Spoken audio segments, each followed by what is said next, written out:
रायगड, महाराष्ट्रासह देश विदेशातील ताज्या बातम्या पाहण्यासाठी मॅक्स इंडिया लाईव्ह चॅनलला सबस्क्राईब करा आणि बेल आयकॉन दाबायला विसरू नका.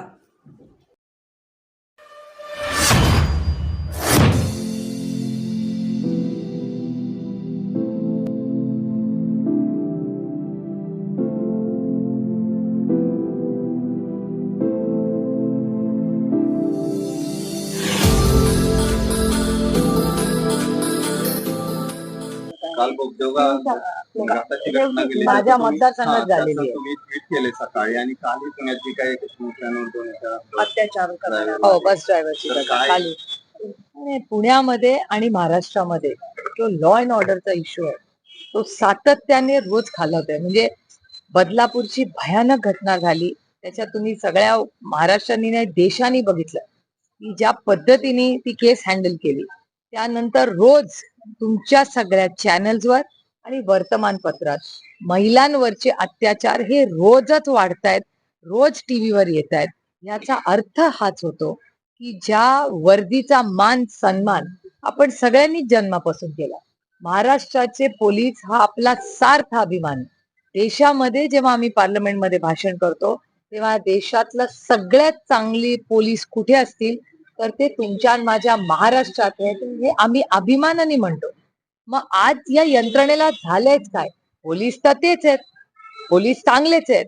प्रॉब्लेम आहे मंत्रालयामध्ये. त्या प्रॉब्लेम मंत्रालयात असल्यामुळे पुण्यामध्ये हिट अँड रनची केस होते, पोर्सची गाडी येते, लोकांना उडवून जाते, त्यांचा रक्ताचं सॅम्पल बदललं जातं. अशा सगळ्या गलिच्छ घटना. त्यानंतर ससूनमध्ये एक ड्रग डीलरला ठेवलं जातं, तो रात्री तिथून गायब होतो, पार्ट्या करतो. हे काय सुसंस्कृत महाराष्ट्रात शोभणार आहे का प्रशासनाला शोभणार सारखं आहे? आणि काल बापदेव घाटात जी घटना झाली ती भयानक घटना आहे. माझ्या पोलिसांची बोलणंही झालेलं आहे, त्याची सगळी माहितीही मी घेतलेली आहे. पण नुसती माहिती घेऊन प्रश्न सुटत नाही आणि एन्काउंटर करूनही प्रश्न सुटत नाही ना. या राज्याचे गृहमंत्री माझ्या देवेंद्रजींकडून फार अपेक्षा होती. अरे विरोधक असला तरी काय झालं, तो दिलदार आणि चांगला असावा, कारण एका सशक्त लोकशाहीमध्ये विरोधक हा असलाच पाहिजे. आणि अशा देवेंद्रजी जे या राज्याचे गृहमंत्री आहेत त्यांचे बंदूक हातात घेतलेले पोस्टर जेव्हा बघतो तेव्हा एक आई म्हणून, एक नागरिक म्हणून आणि एक लोकप्रतिनिधी म्हणून प्रचंड अस्वस्थता मला वाटते. तुम्हाला चालेल तुमचा गृहमंत्री बंदूक घेऊन पोस्टरवर करतोय आणि काय म्हणतोय बदलापूर? अहो बदलापूर हे मिर्जापूर सारखी टीव्ही सिरियल नाही, हे वास्तव आहे. ते या राज्याच्या लेकी आहेत, महाराष्ट्राच्या लेकी आहेत, भारताच्या लेकी आहेत. आणि या लेकींच्या बद्दल तुम्ही पोस्टरबाजी करल्या लाज वाटली पाहिजे या सरकारला. आणि रोज घटना होतात, याचा अर्थ ही भीतीच राहिली नाहीये त्या वर्दीची कोणाला. रोज उठतात आणि असे वाह्यात गोष्टी होतात आणि याला जबाबदार अर्थातच पोलीस यंत्रणा नाहीये, त्याचं नेतृत्व करणारे गृहमंत्री आहेत. त्यामुळे गृहमंत्र्यांनी राजीनामा दिला पाहिजे की रोज या घटना होत आहेत. आणि त्याच्याबद्दल राजीनामा मी का मागतेय? कारण का वेळेवर ऍक्शन होत नाही.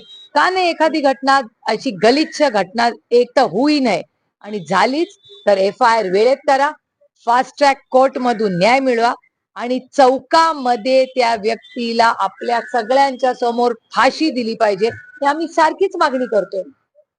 एन्काउंटर करून सुटला का प्रश्न? आणि एन्काउंटर केलं आणि त्याची पोस्टरबाजी करता तुम्ही, हे तुमचं गलिच्छ राजकारण आहे.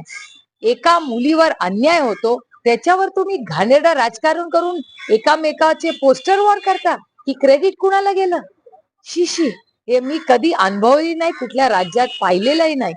आणि हा छत्रपतींचा महाराष्ट्र, शाहू फुले आंबेडकरांच्या सुसंस्कृत महाराष्ट्रात, कैलासवासी यशवंतराव चव्हाणांच्या महाराष्ट्रात हे दिवस आपल्याला बघायला लागतायत. हे अतिशय दुर्दैवी आहे. या सरकारचा, या ट्रिपल इंजिन खोके सरकारचा मी जाहीर निषेध करते.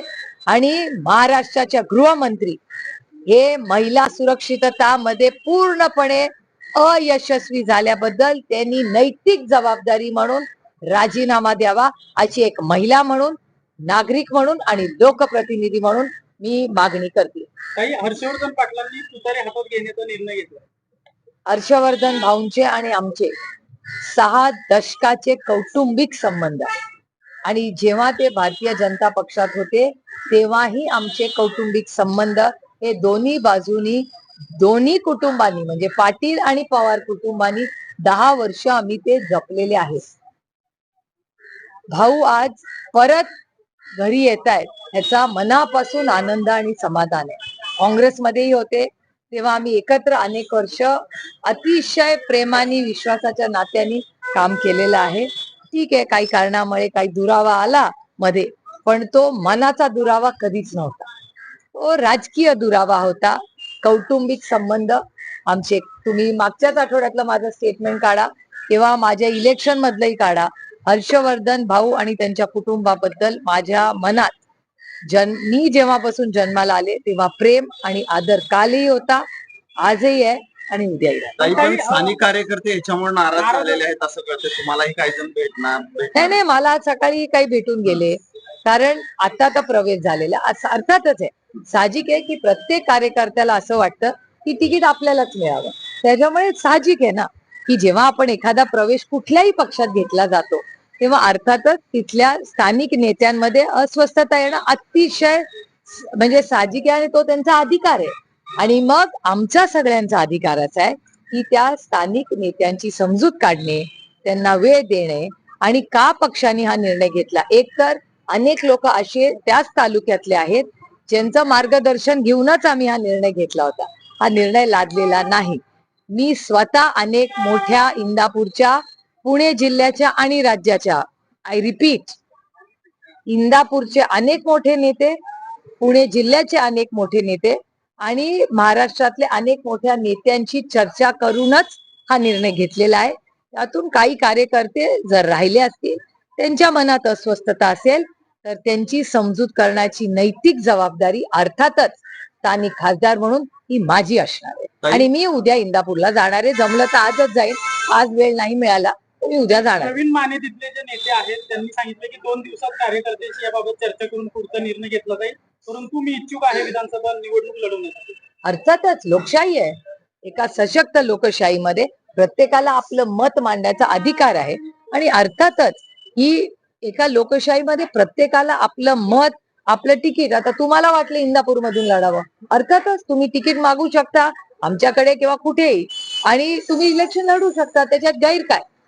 मराठा आरक्षणाबाबत एमान करून महाविकास आघाडीमध्ये सहभागी होण्यासाठी काही प्रस्ताव आलेला नाही, माझ्या तरी कडे तो आलेला नाही. जर मोठ्या नेत्यांकडे किंवा मीटिंग मध्ये गेला असेल तर त्याची माहिती मला नाही.